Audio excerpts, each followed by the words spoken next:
Чтобы быть успешным предпринимателем, нужно идти в ногу со временем, отслеживая все современные тенденции ведения бизнеса. Деловой форум технологий развития бизнеса – это площадка, где лучшие из лучших расскажут об инновациях в сфере менеджмента и предпринимательства. Форум состоится в рамках первой крымско-татарской ярмарки народных достижений «Ахмесчит-2021» 22 и 23 мая. Это объединение национальной культуры, инновационного образования и бизнеса, умного бизнеса. Мы его сегодня называем смарт-бизнесом. Организатор форума Евразийский институт развития имени Исмаила Гаспринского подготовил насыщенную программу.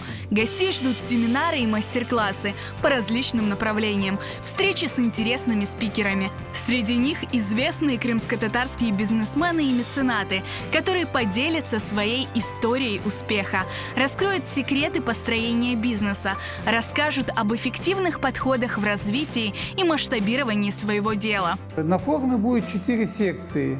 Первая секция – это технологии развития бизнеса, где успешные коучи, специалисты и эксперты поделятся своими кейсами.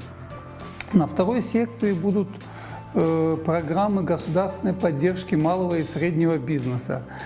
Третья секция будет посвящена инновационному образованию, личностному развитию и профориентации. Это сегодня очень актуально. И четвертая секция – это история успеха. Деловой форум технологий развития бизнеса – это место креативных идей и новых возможностей. Уникальность форума заключается в том, что участники мероприятия смогут не только послушать профессиональных спикеров и тренеров, но и получить профессиональную консультацию на стенде Евразийского института развития по интересующим их направлениям. Приглашаем предпринимателей и всех желающих принять участие в деловом форуме технологии развития бизнеса. Bu milli ticaret ve medeniyetimizin birleşkeni yerdir. Buyurunuz dostlar, bekliyoruz. Для участия в форуме необходимо пройти регистрацию на официальном сайте.